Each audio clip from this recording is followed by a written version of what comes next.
여러분은 어떤 사람이십니까? 출신지에 따라서 강원도 사람, 제주도 사람, 울릉도 사람, 충청도 사람, 영남 사람, 호남 사람, 여러분들은 어디 사람이십니까? 어떤 사람들은 이북에서 났다고 이북 사람이라고 그러고, 또는 국적에 따라서 미국 사람, 영국 사람, 중국 사람, 러시아 사람, 캄보디아 사람, 태어난 도시에 따라서 광주 사람, 부산 사람, 목포 사람, 경주 사람, 강릉 사람, 원주 사람. 왜 충청도는 안 부르는가? 청주 사람, 충주 사람. 예.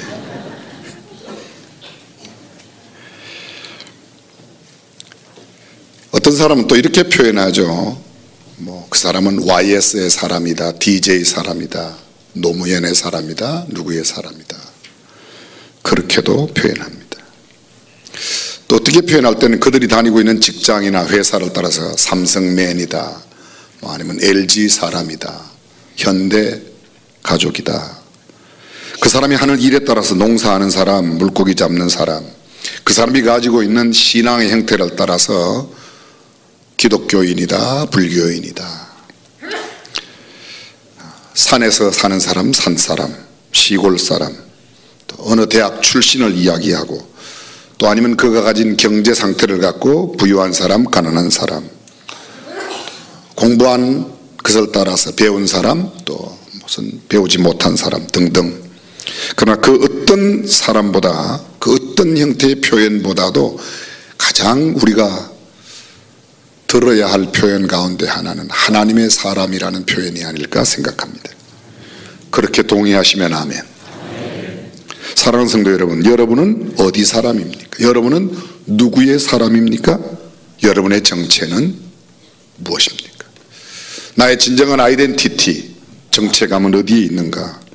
저는 그 어떤 것보다도, 어떤 멋진 표현보다 예쁜 사람, 부유한 사람, 배운 사람, 어디 출신, 누구에게 속한 사람보다 가장 중요한 하나님의 사람이 되시기를 주님의 이름으로 축복합니다.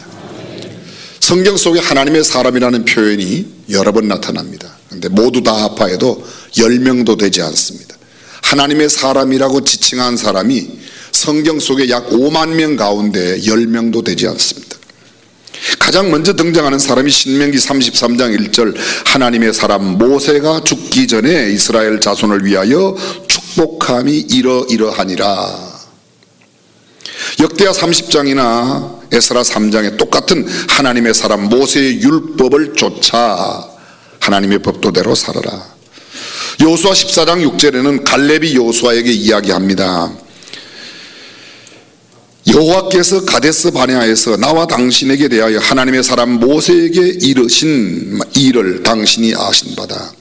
오늘날 이 산지, 유다의 산지를 갈렙이 달라고 여호수아에게 이야기할 때 옛날 가데스 바네아에서 정탐꾼을 보내었던 그곳에서 하나님의 사람 모세가 했던 이야기를 갈렙, 아니 여호수아 당신도 알고 있지 않습니까? 그러니까 그 땅을 달라는 겁니다.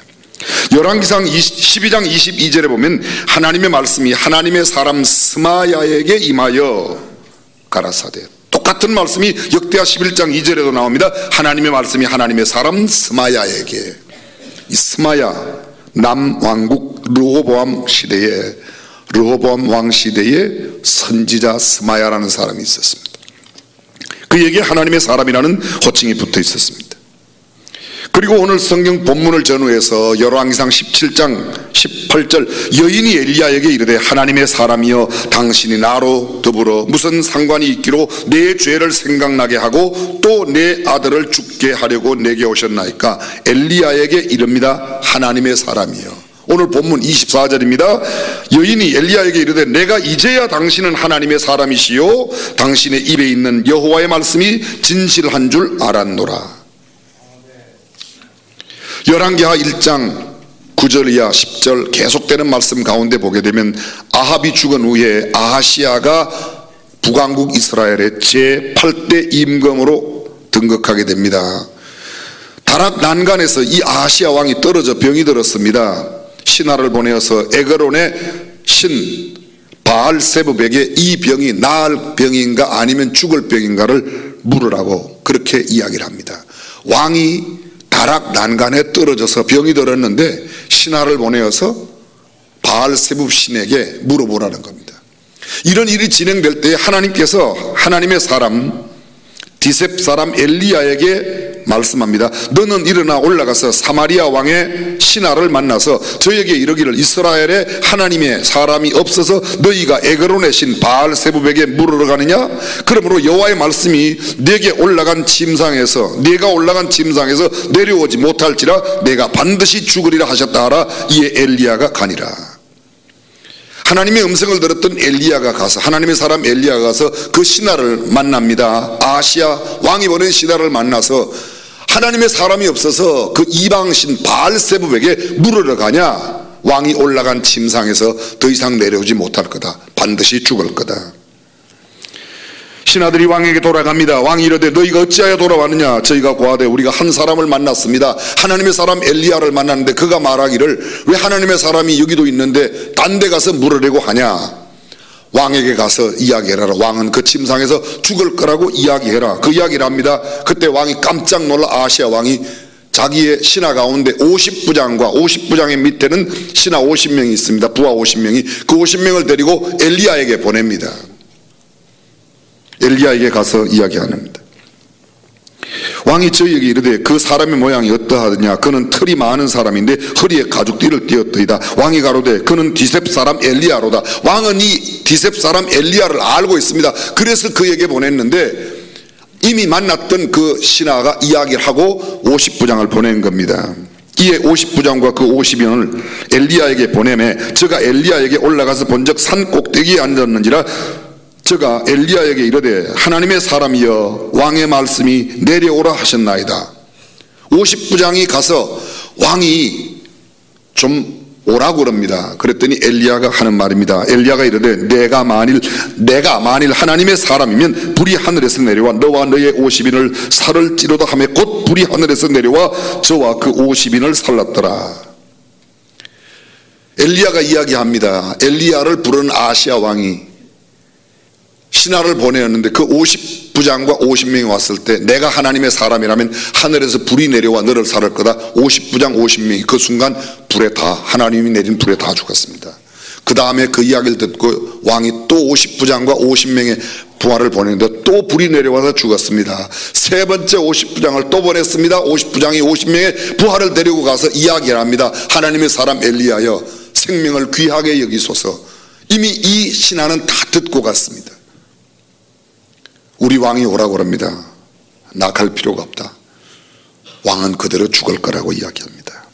여호와의 사자가 엘리야에게 이르되 너는 저를 두려워 말고 함께 내려가라 하신지라. 엘리야가 곧 일어나 저와 함께 내려와서 왕께 이르러 왕이 그렇게 신하를 보내고 다시 엘리야가 내려왔습니다. 그리고는 여호와의 말씀에 내가 사자를 보내어서 반드시 죽게 될 거다. 그대로 이루어졌습니다. 여기 엘리야에게 계속 하나님의 사람이라는 표현이 열왕기상 17장, 18장, 19장 그리고 열왕기하 1장에 나옵니다. 그리고 하나님의 사람에 대한 표현이 가장 많이 적용되었던 사람은 바로 엘리사입니다. 엘리야보다 무려 두세 배 더 많이, 아니 한 서너 배 많이 하나님의 사람이라는 정호가 붙여졌습니다. 엘리사에 관한 이야기는 시간상 생략하겠습니다. 역대하 8장에 보게 되면 하나님의 사람 다윗에 관한 이야기가 나옵니다. 10편 90편에 보게 되면 90편 1절 바로 직전에 갈로 열고 이렇게 되어 있습니다.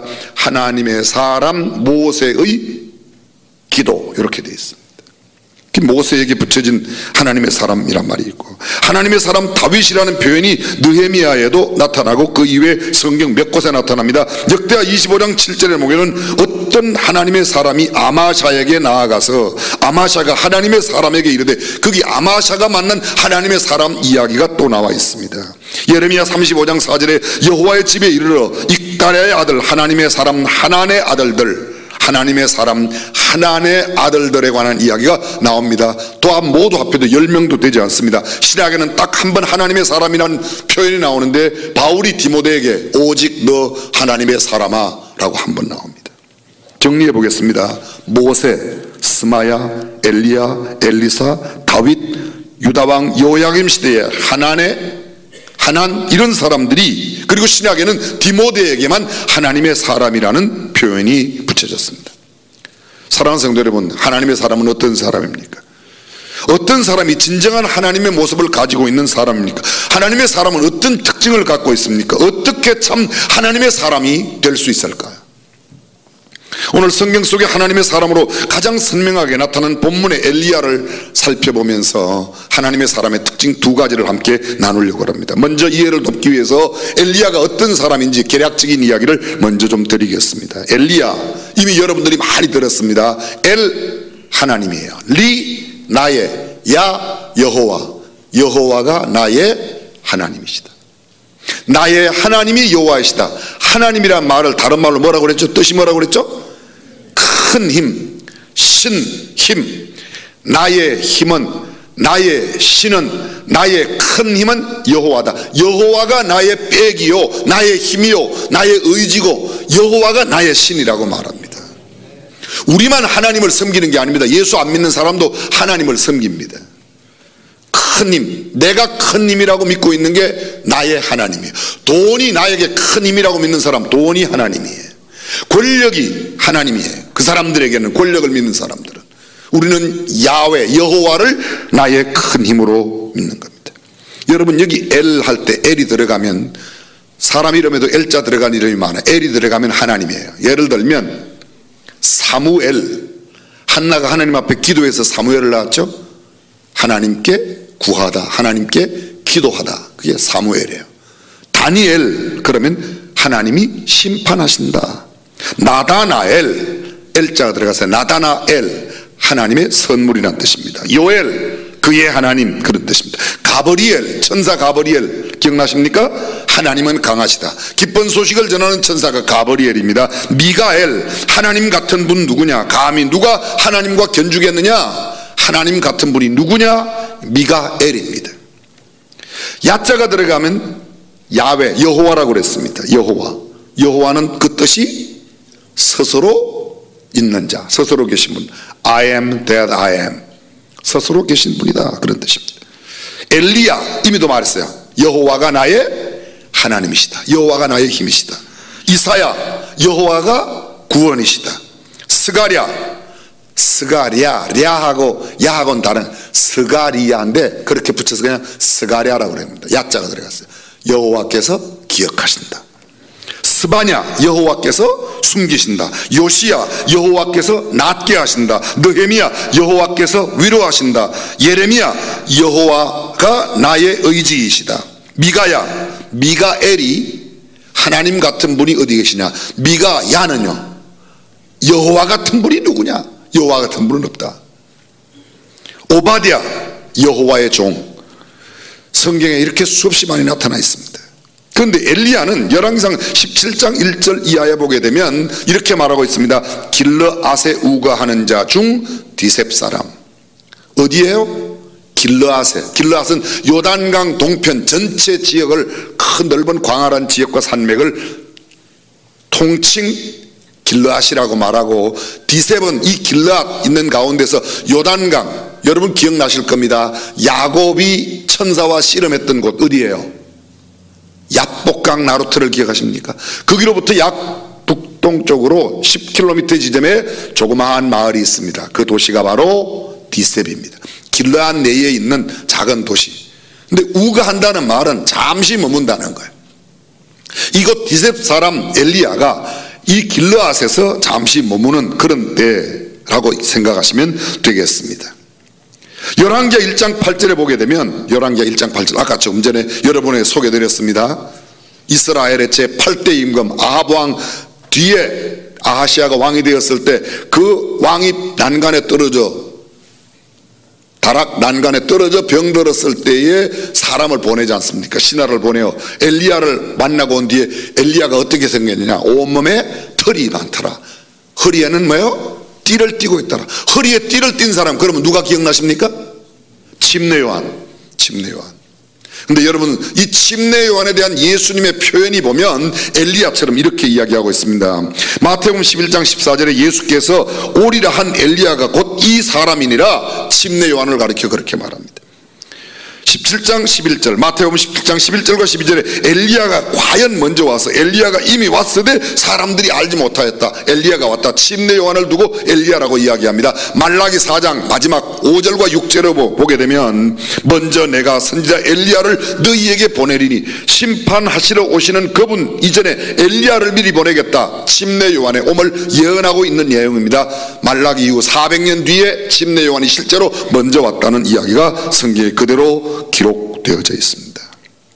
자, 일반적인 이런 엘리야 이야기 이제 그만하고 하나님의 사람 엘리야, 그럼 엘리야는 하나님의 사람으로 어떤 특징을 갖고 있는가 두 가지 말씀드린다고 그랬습니다. 첫 번째, 하나님의 사람은 하나님의 말씀에 귀를 기울이는 사람, 하나님의 말씀을 듣는 사람, 하나님의 음성을 듣는 사람, 하나님 말씀에 귀 밝은 사람, 끊임없이 하나님의 말씀을 듣기 위하여 민감한 영적 센스를 갖고 하나님의 말씀에 자기의 자신을 낮추어 듣고 기다리는 사람입니다. 이제 성경을 좀 찾아보겠습니다.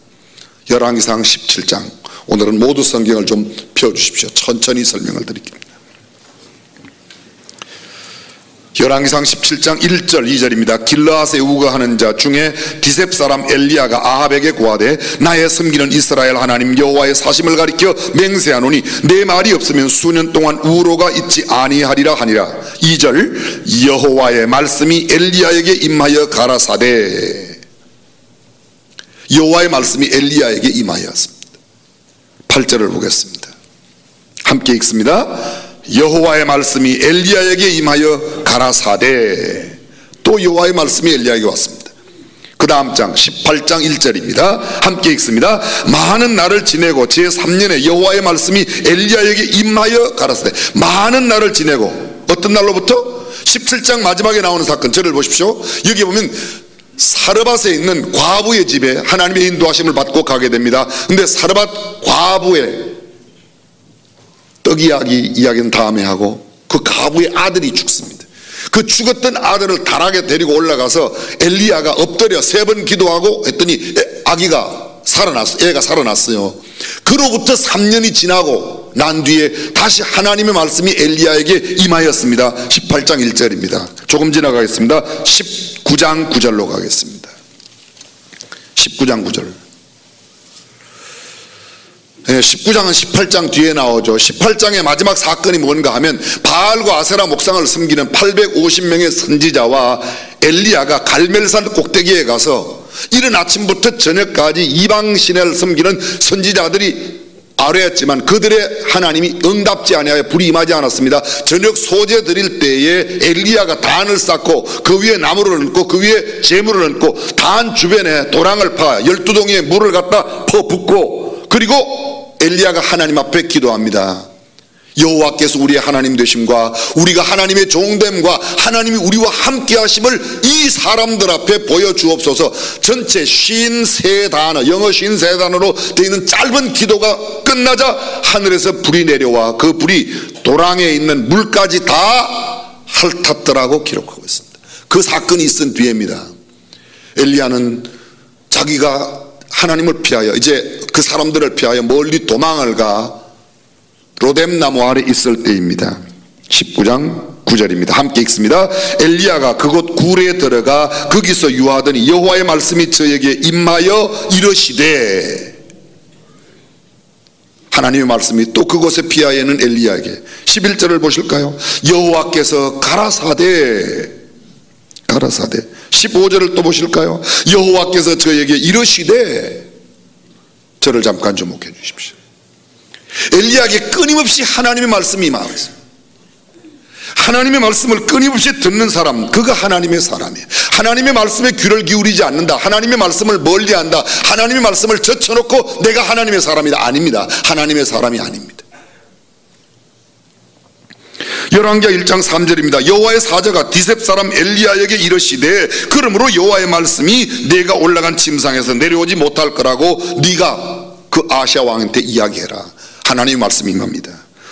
열왕기하 1장 15절 여호와의 사자가 엘리야에게 이르되 너는 저를 두려워 말고 함께 내려가. 그 세 번째 온 50부장과 함께 내려가서 아시아에게 내가 너에게 일러준 말을 다 일러라. 역시 하나님의 말씀을 듣고 있습니다. 하나님의 말씀을 듣는 사람. 조금 전 하나님의 사람을 소개할 때 가장 먼저 소개한 사람이 모세였습니다. 모세가 하나님의 사람으로 하나님의 음성을 듣습니다. 가장 먼저 모세가 하나님을 만나는 장면이 출애굽기 3장 4절입니다. 하나님이 떨기나무 가운데서 그를 불러 가라사대 모세야 모세야 하시매 그가 가로되 내가 여기 있나이다. 만났습니다. 5절입니다. 4절이 만나는 거예요. 5절 하나님이 가라사대, 6절 또 이르시되, 7절 여호와께서 가라사대, 12절 하나님이 가라사대, 14절 하나님이 모세에게 이르시되, 15절 하나님이 또 모세에게 이르시되. 끊임없습니다. 출애굽기 4장은 2절부터 3절, 4절, 5절, 6절, 7절, 8절, 10절, 11 계속되는 구절이 여호와께서 모세에게 일러 가라사대, 가라사대, 또 가라사대, 이르시되 가라사대. 그 말씀이 계속되고 있습니다. 모세는 끊임없이 하나님의 말씀을 듣고 있습니다. 6장에 가면 1절, 2절, 10절, 6장에도 이렇게 해서 모세가 기록한 창세기부터 시작해서 신명기까지 정확하게 모세가 하나님을 만나는 장면인 출애굽기 3장 4절 이하로부터 신명기가 끝난까지 끊임없이 하나님의 말씀이 모세에게 임하는 장면입니다. 그 장면들을 제가 성경을 좀 찾아보았습니다. 여호와께서 모세에게 그 다음에 행동 말고 이렇게만 표현된 성경 구절이 177번 나옵니다. 구체적으로 여호와께서 모세에게 이르시되 이 표현이 47번 나옵니다. 여호와께서 모세에게 일러 가라사대라는 구절이 한 구절로 되어 있는데 69절이 나옵니다. 적어도 끊임없이 모세에게는 하나님의 말씀이 끊임없이 임했다는 겁니다. 하나님의 사람의 특징 첫 번째가 뭐라고요? 하나님의 말씀을 끊임없이 듣는다는 겁니다. 사랑하는 성도 여러분, 저와 여러분들 얼마나 하나님의 말씀에 귀를 기울입니까?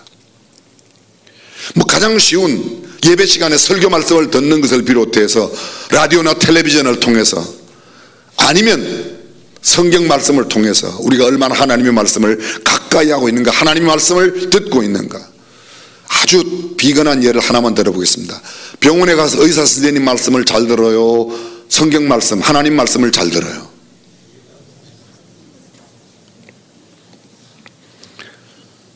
우리가 의사 말씀만큼 하나님 말씀 잘 안 들어요. 학교 선생님 말씀만큼 잘 안 들어요. 그도 우리가 하나님의 사람이라 그래요. 하나님의 사람이 아닙니다. 하나님의 말씀에 귀를 기울이고 하나님의 말씀을 듣는 사람이 하나님의 말씀인 줄로 믿습니다. 두 번째로 하나님의 사람의 특징입니다. 들은 말씀을 그냥 듣고만 끝나는 게 아니라 그 말씀대로 행동으로 옮기는 사람입니다. 자, 다시 열왕기상 17장으로 가겠습니다. 17장. 우리가 아까 2절 여호와의 말씀이 엘리야에게 임하여 가라사대 너는 여기서 떠나 동으로 가서 요단 앞 그릿 시냇가에 숨고 그 시냇물을 마시라. 내가 까마귀들을 명하여 거기서 너를 먹이게 하리라. 5절 함께 읽습니다. 저가 여호와의 말씀과 같이 하여 곧 가서 요단 앞 그릿 시냇가에 머물매. 하나님의 말씀은 엘리야에게 임해서 너 그릿 시냇가로 가서 그 물을 마시라. 그러면 까마귀가 너에게 먹을 것을 줄 거다. 자, 일반적인 상식으로 생각해 보겠습니다. 인간적으로 생각해 보겠습니다. 까마귀가 나한테 먹을 것을 준다고? 자, 별 말씀 다 안 해. 이런 말씀 듣겠습니까? 상식에게 맞지도 않는 이야기입니다.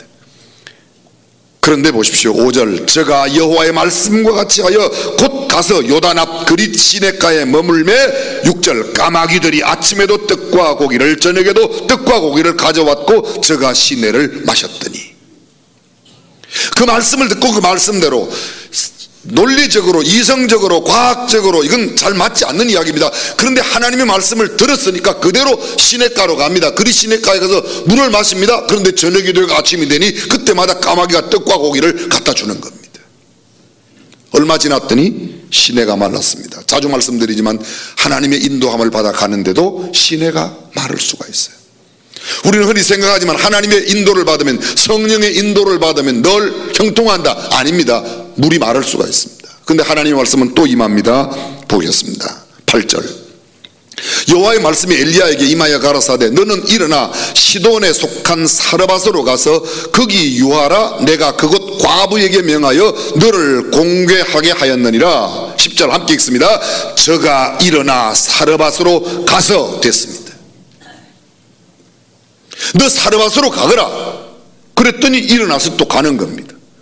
근데 이렇게 말씀하세요. 너 사르밧으로 가면 과부가 너를 공개할 거야. 사실은 이 장면에 말하지 않았지만 그 과부를 만났는데 그 과부는 굉장히 어려울 거다. 근데 그 어려운 과부가 너를 도와줄 거야. 너를 공개할 거야. 그대로 갔습니다. 그대로 갔습니다. 조금 지나가 보겠습니다. 18장 1절 우리가 아까 함께 읽었습니다. 많은 날을 지내고 제3년에 여호와의 말씀이 엘리야에게 임하여 가라사대 너는 가서 아합에게 보이라. 내가 비를 지면에 내리라. 2절 함께 읽습니다. 엘리야가 아합에게 보이려고 가니, 보십시오, 아합에게 보이려고 가라. 그랬더니 엘리야가 일어나 아합에게 보이려고 갔다고 이야기합니다. 끊임없이 들은 말씀을 그대로 행동으로 즉각 옮기고 있습니다. 그가 하나님의 사람입니다. 19장으로 다시 가보겠습니다. 우리가 아까 19장 5절을 읽었습니다. 6절 쭉 나옵니다. 계속해서 보입니다. 7절부터 잠깐 보겠습니다. 시작. 여호와의 사자가 또 다시 와서 어루만지며 이르되 일어나서 먹어라. 내가 길을 이기지 못할까 하노라 하는지라. 8절 이에 일어나 먹고 마시고. 일어나 먹어라 그랬더니 어떻게 해요? 일어나서 먹는 겁니다. 여러분, 이 장면이 어떤 장면입니까? 19장은 18장 뒤에 나온다고 그랬어요. 18장의 마지막 장면이 그 850명의 바알과 아세라 목상을 섬기는 이방 선지자들과 영적인 전투에서 승승장구 이겼습니다. 3년 6개월 동안 비가 오지 않던 그 땅에 하늘의 구름, 조각만한 구름이 나타나서 이내 하늘을 듣고 비가 쏟아졌습니다. 이스라엘 평지로 앞에 달려갑니다. 850명의 거짓 선지자를 이스라엘 평지에서 엘리야가 다 죽였습니다. 영적인 대승리를 거두었습니다. 놀라운 기적으로 3년 동안 흉년이 들고 가뭄이었었던 그곳에 비가 내렸습니다. 큰 비가 왔습니다. 그런데 그 다음 엘리야가 이세벨이 자기를 죽이려고 하는 형편을 바라보고 도망하여 나갑니다. 19장 1절을 볼까요? 아합이 엘리야의 무릇 행한 일과 그가 어떻게 모든 선지자를 칼로 죽인 것을 이세벨에게 고하니, 왕비에게, 이세벨은 아합 왕의 와이프예요. 마누라에게 이야기를 했습니다. 이세벨이 사자를 엘리야에게 보내어 이르되 내가 내일 이맘때는 정녕 너의 생명으로 저 사람들 중 한 사람 생명 같게 하리라. 아니하면 신들이 내게 벌 위에 벌을 내림이 마땅하니라 한지라. 3절 저가 이 형편을 보고 일어나 그 생명을 위하여 도망하여 갔다. 엘리야가 지금 도망가고 있습니다. 도망가고 있습니다. 근데 그 도망간 그곳에서도 여전히 하나님의 말씀은 임하였고 엘리야는 그곳 가운데서도 하나님의 말씀을 그대로 행동으로 옮겨놓고 있습니다. 다시 한번 17장의 이야기를 들려보겠습니다. 저를 보아주십시오. 디셉 사람 엘리야에게 하나님께서 나타나서 너 그리 시냇가로 가라. 거기서 물을 마셔라. 내가 너에게 먹을 것을 줄 거야. 말도 안 되는 이야기. 이성적으로 논리적으로 생각하면 까마귀가 먹을 것을 갖다 준다. 이게 이해가 됩니까? 그런데도 그는 그 행동을 그대로 합니다. 17장 8절 사르밧으로 가면 과부가 너를 공개할 거다. 사르밧으로 갑니다. 그걸 인간적으로 생각한다면 굉장히 돈 많은 과부가 나를 이제 공개하겠구나. 갔는데 나무 줍고 있는 과부를 만납니다. 그 과부에게 이야기합니다. 나에게 물 좀 마시게 해주시오. 물을 떨어 가려고 그랬는데 잠깐만 다시 오세요. 물만 가져오지 말고 떡 한 덩이를 가져오세요. 그랬더니 여인이 어찌 이럴 수가 있습니까? 우리 집에 마지막 남은 가루가 있고 마지막 남은 기름병에 기름인데 이거 갖고 우리가 이 나무 주워다가 내 아들과 함께, 독자 아들과 함께 그거 마지막 구워 먹고 죽으려고 그랬는데 그걸 갖다가 내 시키는 대로 해라. 여러분, 이 대목에 우리가 지난주 잠깐 살폈지만 이게 정말 말도 안 되는 이야기 아닙니까? 그죠? 아니, 목사가 어떤 가난한 집에 가서 마지막 밥 한 그릇 먹고 죽게 되는데 가서 너 먹기 전에 나한테 가져와라. 그러면 여러분들이 그 옆집에 살면 그 목사 보고 욕해요, 안 해요? 창조적인 욕을 할 거예요. 창조적인. 저런 놈이 무슨 목사냐고 욕하면. 근데 엘리야가 그 일을 그대로 행하는 겁니다. 하나님 말씀 듣고 가서 마지막 먹고 죽겠네. 너 죽기 전에 나한테 먼저 먹고 그 다음에 만들라. 여러분, 나한테 주면 그 다음에 만들라. 이게 말이 앞뒤가 맞아요? 안 맞아요. 마지막 남은 걸로 내가 먹으면 먹을 게 없는데 나한테 대접하고 너 먹어라. 만들어 먹어라. 제가 그 사르밧 과부 같으면 말 같은 소리를 좀 해요. 마지막 당신이 처먹겠는데 내가 뭘 먹겠습니까? 뭐 처먹는 게 아니라 별 쌍쇼까지 나올지도 몰라요. 근데 그대로 행합니다. 이것이, 근데 이렇게 말해요. 나는 떡이 없고 다만 통에 가루 한 움큼과 병에 기름 조금 뿌리라. 이것 먹고 그 후에 죽으리라. 하나님의 인도하심이 이렇습니까? 그렇습니다. 하나님의 인도하심은 모두가 형통하고 만사가 잘되고 합격하고 사업 잘되고 번창하고 흥왕하고 아닙니다. 하나님의 인도하심 때로는 도저히 인간적으로 이해할 수 없는 일들이 우리를 기다리고 있어요. 신앙생활하면 만사 형통한다, 궁극적으로는 맞습니다. 그러나 그 과정 속에는 얼마나 어려움이냐. 하나님이 함께하는 사람 요셉이 감옥에 갔어요. 하나님의 사람, 아주 하나님의 말씀대로 살려고 정직하고 흠을 찾을 수 없는 다니엘이 사자굴 속에 들어갔습니다. 하나님이 함께하는 사람. 우리가 가끔 그렇게 말하지 않습니까? 하나님, 우리도 요셉같이 되게 해주세요. 요셉같이. 요셉의 총리된 요셉 좋아하지, 노예된 요셉, 팔려가는 요셉, 종살이하는 요셉, 그 과정을 거쳐야 총리가 되는 겁니다. 그런데 우리는 그 과정은 빼놓고 총리 요셉만 되고자 하는 겁니다. 그냥은 될 수가 없는 겁니다. 아니, 속된 표현 써보면 벼룩이 간을 내먹지, 마지막 먹고 죽겠다는 과부와 그 독자의 것을 빼앗아 먹는다. 그게 무슨 하나님의 사람입니까? 말씀대로 산다는 것이 결코 쉬운 일이 아닙니다. 오히려 과부가 더 믿음이 좋아요. 그 이야기를 듣고 가서 자기가 안 먹고 갖고 오는 거 보세요. 그죠? 그런 일이 있고 난 뒤에 내가 이제야 당신은 하나님의 사람이시오, 당신의 입에 있는 여호와의 말씀이 진실한 줄 아노라. 그게 오늘 본문의 말씀인 겁니다. 하나님의 말씀을 그대로 지킨다는 것은 내 이성을 초월하여, 내 생각을 초월하고, 내 환경을 초월하고, 내가 오해받고 욕먹을 각오를 하는 겁니다. 비난받을 각오가 있어야 됩니다. 하나님의 말씀을 전폭적으로 신뢰하여 그대로 산다는 것은 인간적으로 보면 비난받는 일입니다. 조롱받는 일입니다. 이해가 되지 않는 일입니다. 사실 우리가 그 엘리야 곁에 있었다면 어떻게 하나님의 사람으로서 당신이 가서 그걸 빼뜨려 먹습니까? 우리가 사르밧 과부의 옆집에 산다면 도대체 무슨 하나님의 사람이 저 모양이냐? 우리가 충분히 그렇게 할 수 있다는. 그런데 여러분, 가장 중요한 것은 이것입니다. 이 말씀에 대한 예수님의 해석이 뭐냐 하는 겁니다. 누가복음 4장 25절로 26절에 이렇게 말, 엘리야 시대에 3년 6개월 가뭄과 흉년 때에 이스라엘에 많은 과부가 있었을 때 그 중 한 사람에게도 보내심을 받지 않고 오직 시돈 땅에 있는 사렙다의 한 과부에게 뿐이었다. 여기 신약에 나오는 사렙다가 구약에 나오는 사르밧 그 지명의 이름이 바뀌어진 겁니다. 사렙다로. 사르밧이 사렙다고 사렙다가 사르밧이에요. 온갖 비난과 조롱, 눈치와 멸시, 욕을 받을 각오를 하고 살아가는 거예요. 대단히 죄송한 편이지만요, 사회적으로 지위가 높은 데 있는 사람, 많이 배운 사람, 상당히 괜찮다고 하는 사람일수록 욕먹는 일을 안 하려고 애를 씁니다. 저는 그게 꼭 나쁘다는 표현이 아니에요. 그러나 여러분, 하나님의 말씀대로 산다는 것은 때로 이성으로부터의 도전도 받고 사람들로부터의 비난과 조롱이 있을 수 있다는 겁니다. 그것이 하나님의 말씀대로. 아이고, 하나님의 말씀으로 살아도 그렇지 욕먹는 일은 하면 안 돼. 맞아요. 세상에 도둑질하다 욕먹는 일, 그런 건 하면 안 돼요. 거짓말하다 욕먹는 일, 그런 일 하면 안 돼요. 근데 하나님의 말씀대로 하는 일이 욕먹을 일이라면 하나님의 말씀대로 살아가는 일을 욕을 먹더라도 해야 된다고 동의하시면 아멘. 그게 하나님의 사람이라는 거예요. 인간적인 논리와 인간적인 상식으로 생각하면 엘리야처럼 행할 수가 없습니다. 사렙다 과부처럼 할 수가 없습니다. 하나님의 말씀으로 산다는 것은 그런 의미입니다. 하나님의 말씀을 지킨다는 것이, 행한다는 것이 바로 그런 뜻이란 말입니다. 말씀 맺겠습니다. 하나님의 사람이 어떤 사람인가? 하나님의 말씀에 귀를 기울이는 사람이에요. 두 번째로, 그 들은 말씀대로 행하는 겁니다. 들은 말씀대로 행하기 위해서는 내 이성과 생각을 내려놓아야 합니다. 내가 환경을 바라보는 시선을 주님께만 집중해야 합니다. 오해받고 욕먹을 각오를 해야 하고 비난받을 각오를 할 때 하나님의 말씀대로 살아갈 수 있는 겁니다. 왜 하나님의 말씀대로 살지 못하는가? 인간적인 생각이 너무 앞서니까.